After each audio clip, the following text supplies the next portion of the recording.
Olá, hoje a Almanac em Pauta vai conversar sobre bullying nas escolas. E nós convidamos a professora da Uniriter e coordenadora pedagógica do Colégio Monteiro Lobato, Silvana Vaskov, para bater um papo com a gente a respeito desse assunto, logo depois do intervalo.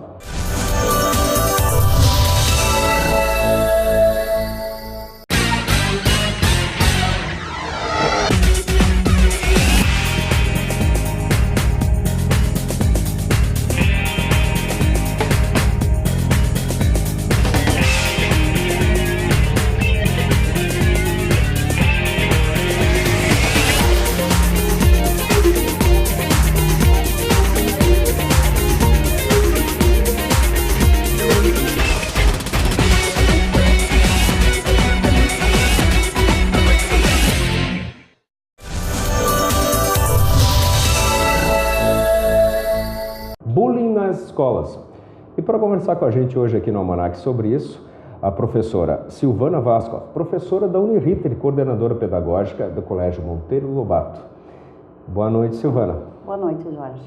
Bom, o Almanac em Pauta trata de um assunto na pauta que, aliás, é novo, não é novo, aliás, até é bem antigo, eu acho, né, Silvana? Porque bullying, ou esse problema de bullying nas escolas, na verdade não é novo, talvez o nome seja um pouco mais novo. Quando é que a gente pode dizer que isso se tornou realmente um assunto tão sério?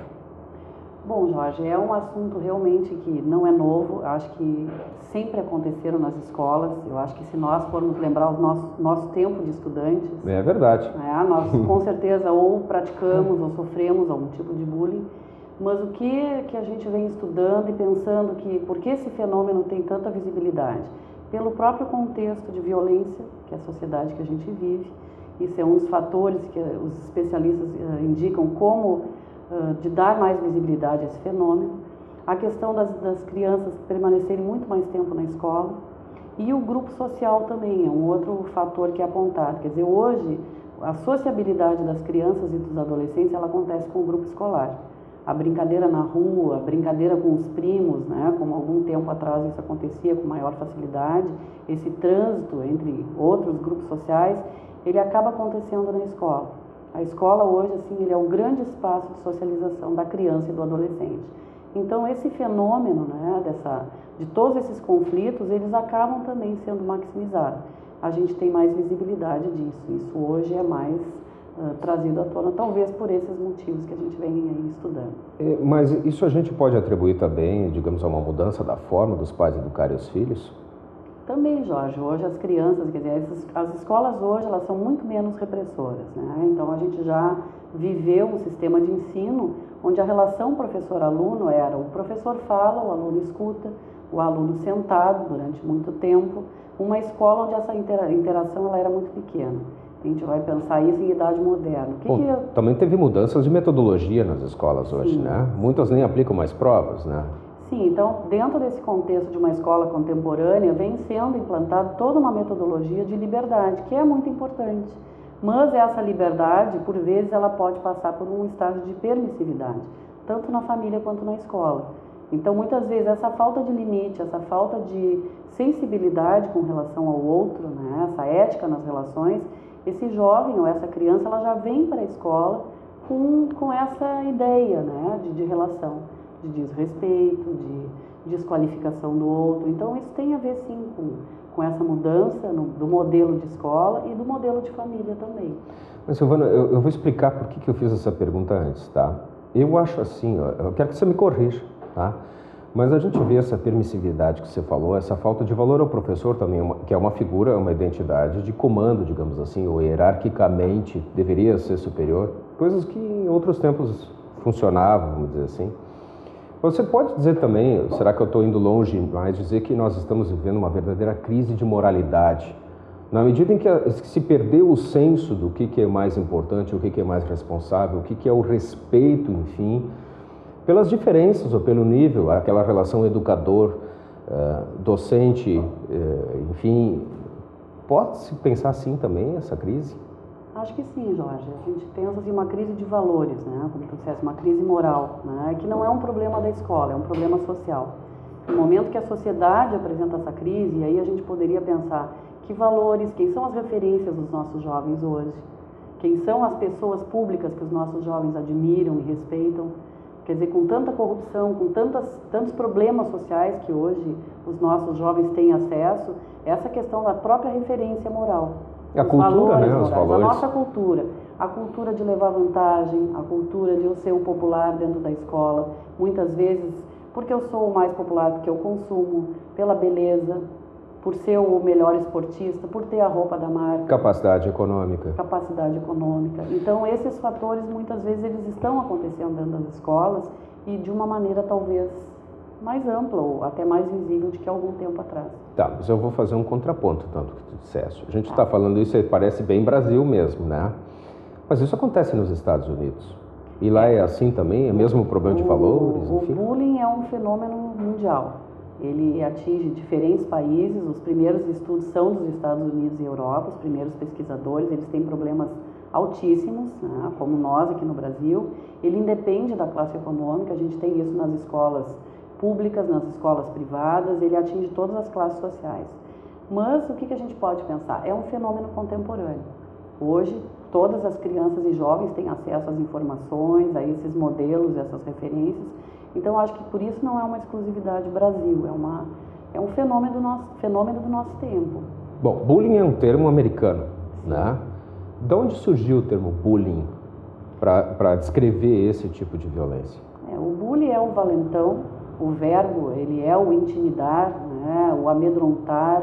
Então, ele vem desses estudos de autores americanos, que foram os primeiros, talvez, a dar um nome, a nomear, né? Porque, como tu dissesse, o colocar apelidos, o provocar os colegas, isso sempre aconteceu, mas nos Estados Unidos que eles colocam esse nome, usam esse verbo, esse sinônimo, esse substantivo inicialmente, e classificam. E a partir daí, muitos estudos, então, vão se intensificando. Quando é que começou isso, a ser levado a sério dessa forma? Olha, Jorge, no Brasil é mais recente. Nos Estados Unidos a gente já lê, já tem bibliografia, 20 anos, 30 anos, já começa a encontrar.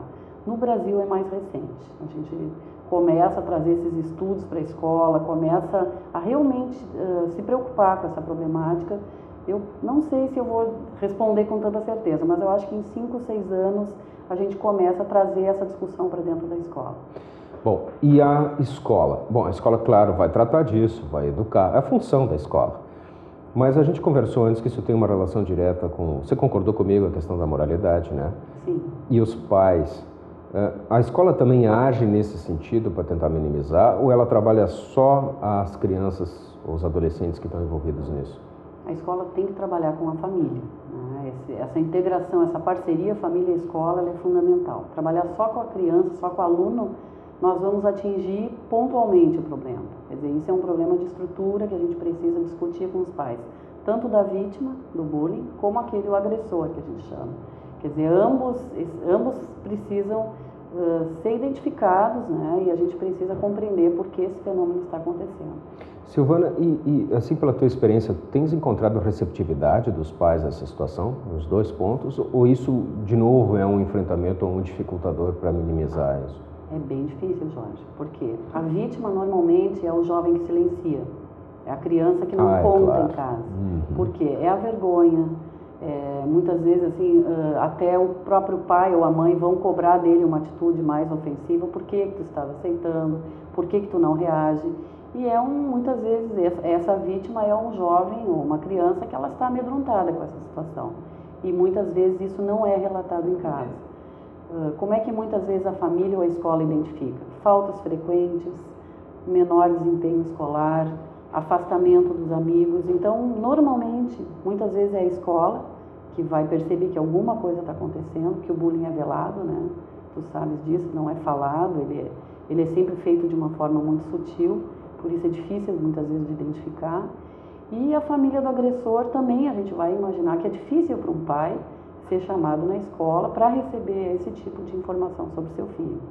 Muitas vezes vem uma resistência, uma negação. Isso pode chegar ao estágio de ser levado ao juizado? Você já viu acontecer que a violência chega a tal ponto que isso se torna quase mesmo um caso de polícia? Sim, porque inclusive hoje a gente tem a legislação, né, Jorge, específica. Assim, no nosso estado aqui do Rio Grande do Sul, nós temos lei municipal e estadual. Então hoje é assim, algo que se a família ou a própria escola responde por isso. Acho que isso é uma outra coisa importante, assim, a escola responde por isso também. Uma escola que se omitir, né, ou que de alguma forma não assumir um papel de prevenção ou até de atuação frente a esses casos, responde perante a família da criança ou dessa família que buscar esse recurso. Silvana, que tipos de bullying, dá para chamar que tenha tipos de bullying hoje assim identificados na escola? Jorge, a gente diz, bom, o físico, que talvez seja o mais comum. Que bullying muito, físico, assim... É o chute, é o soco, é o pontapé, que ele é bem frequente entre os meninos, é mais comum entre os meninos.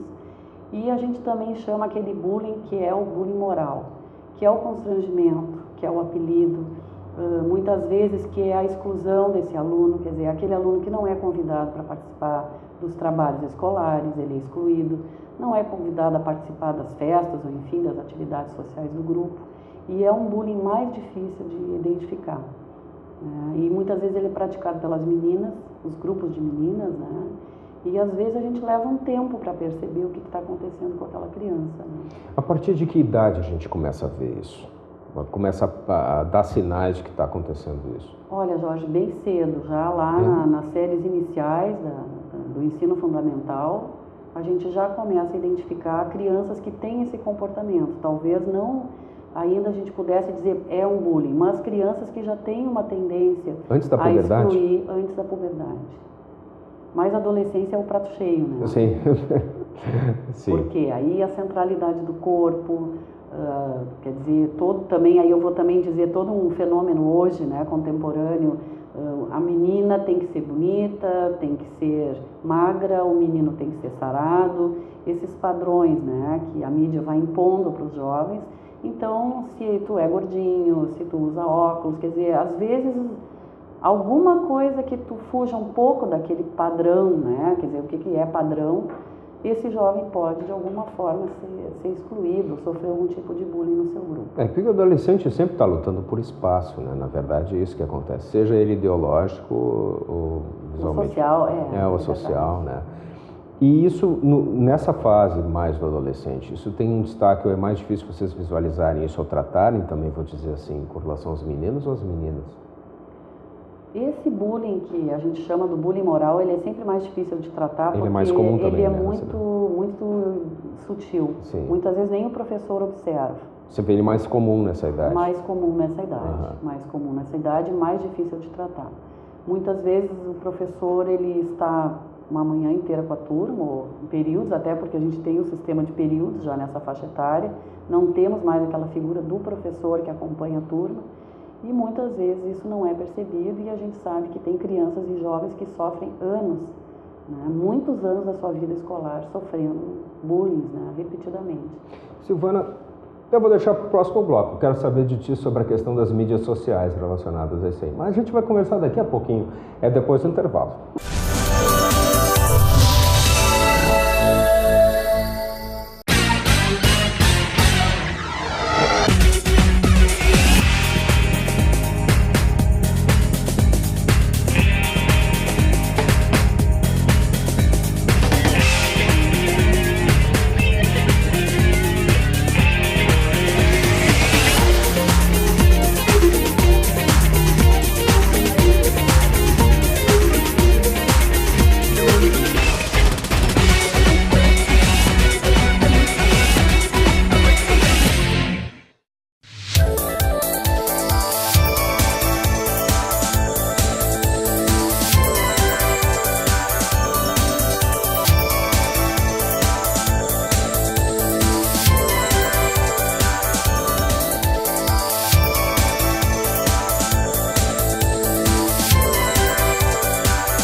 A gente está batendo um papo hoje no Almanac em Pauta com a Silvana Vaskov, que é a coordenadora pedagógica do Colégio Monteiro Lobato e professor da Uniriter. E o nosso assunto, um assunto sempre bem delicado, né, Silvana, que é o bullying nas escolas. E eu deixei uma historinha para nós aí do fim do bloco passado, que é essa situação relacionada às mídias sociais. E eu me lembro, né, assim, de quem é um pouco mais velho, né, que a gente fazia aquela coisa de passar o bilhetinho, né, que era o que tinha na nossa mídia social. Hoje não, hoje é Orkut, Facebook, Torpedo e não sei o quê. Enfim, a pergunta, Silvana, isso está influenciando para aumentar o bullying hoje nas nossas escolas? Com certeza, Jorge. As crianças e os jovens, todos têm celular, todos têm os aparelhos de todos os tipos, de todas as gerações, e é uma briga também dentro da sala de aula. Hoje não precisa passar o bilhetinho, como tu disseste, eu também passei pelo bilhetinho e até o bilhetinho colado nas isso costas. Faz pouco tempo, pouco, né? Bem pouco tempo.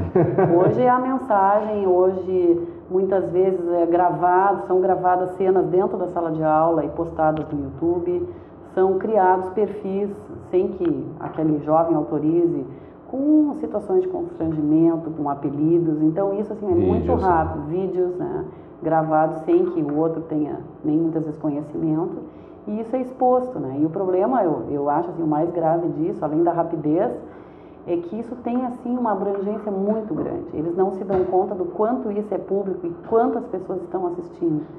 Então, às vezes, assim, brincadeiras que na cabeça do adolescente, né, é só entre eles, é só uma coisa engraçada. Eles estão expondo muitas vezes um colega ou uma situação para muitas pessoas, porque as mídias sociais, elas são, enfim, são portas abertas aí para o mundo, né, eu posso dizer isso.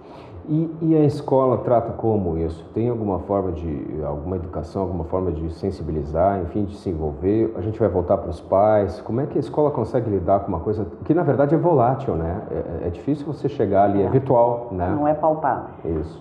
Eu vou te dizer assim um pouco de como a gente tem pensado na minha escola e como eu também, como formadora de outros professores, por ser professora dentro da Faculdade de Pedagogia, como a gente tem orientado. A escola tem que trabalhar em 2 planos. A prevenção, que para mim é o mais importante, e aí a gente não precisa trabalhar só sobre bullying, a gente trabalha assim com os pequenos, né, Jorge, que eu acho muito importante, desde a educação infantil. São regras de convivência, é a questão dos limites, são as reuniões de pais com temas para ser debatido. Muitos pais hoje, todos têm dúvidas muito parecidas, se devem ser mais rígidos com seus filhos, se devem ser mais permissivos. Então, acho que a escola tem um papel social, sim, também na auxílio a esses pais.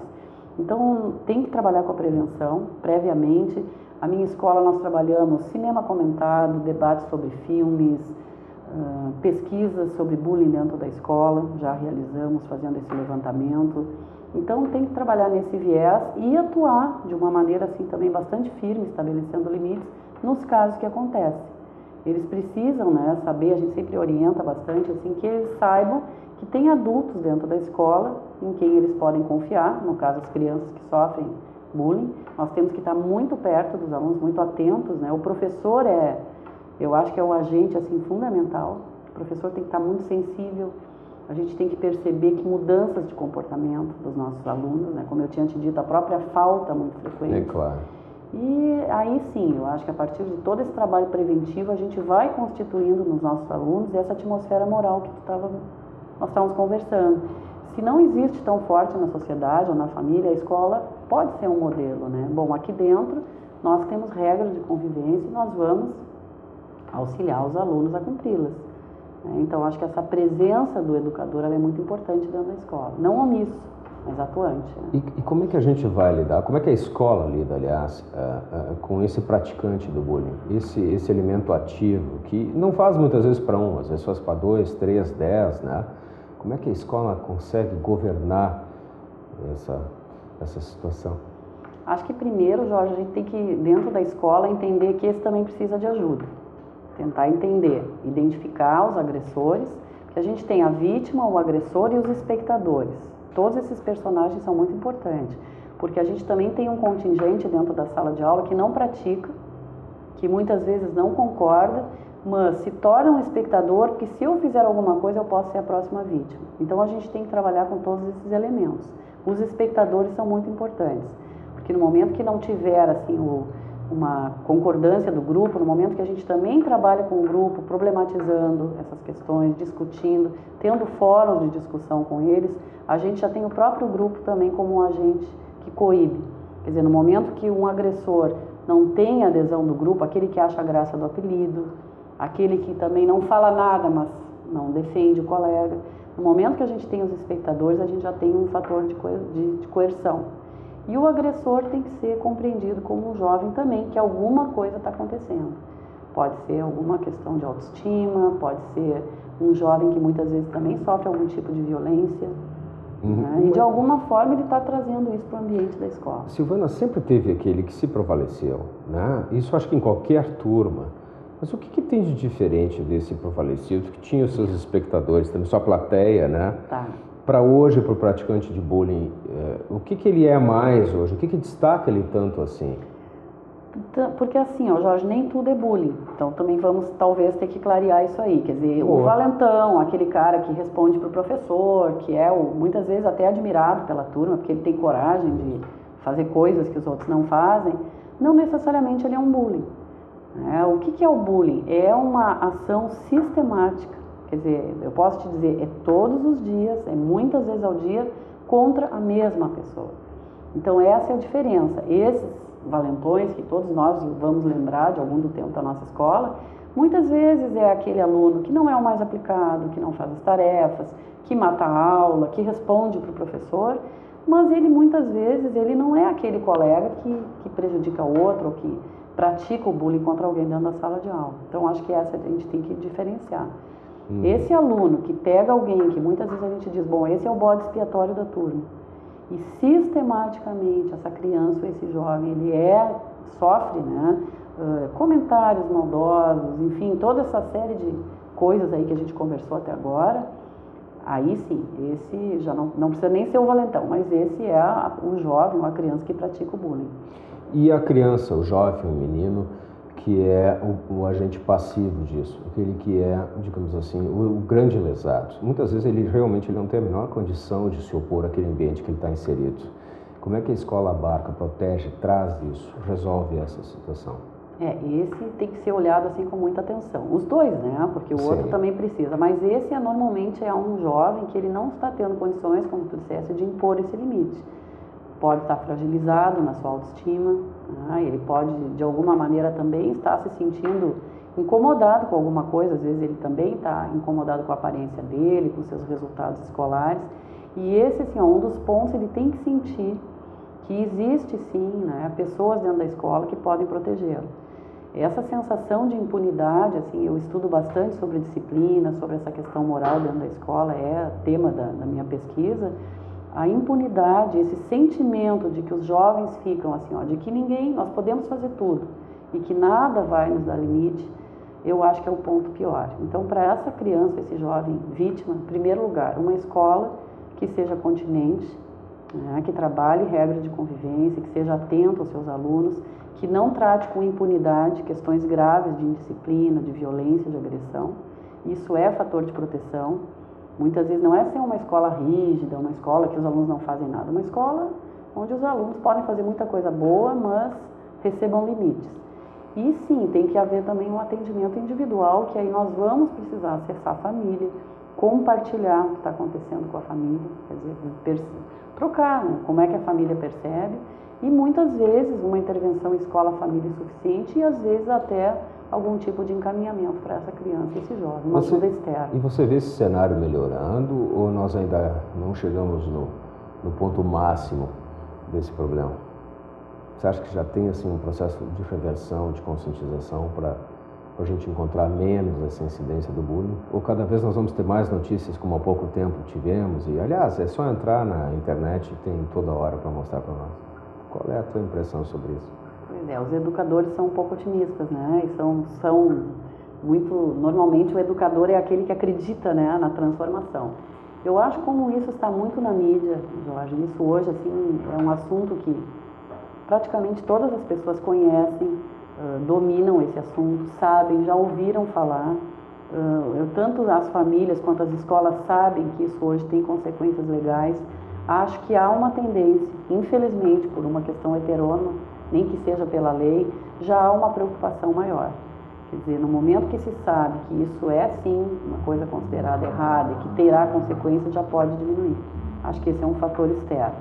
A esperança que a gente tem, aí eu vou falar como educador, é que possa haver alguma transformação interna, de um senso de justiça, um senso de respeito, né? Um senso uma sociedade um pouco mais ética. Um pouco não, uma sociedade mais ética, que eu acho que é o que todos nós buscamos. Mas isso tem que ser papel da família, né? Eu acho que a gente recebe esse aluno, a escola tem um papel na educação, mas o papel para mim da família ele é inegável. Embora muitos queiram transferir para a escola essa responsabilidade, mas na verdade, né? sozinha a escola não consegue.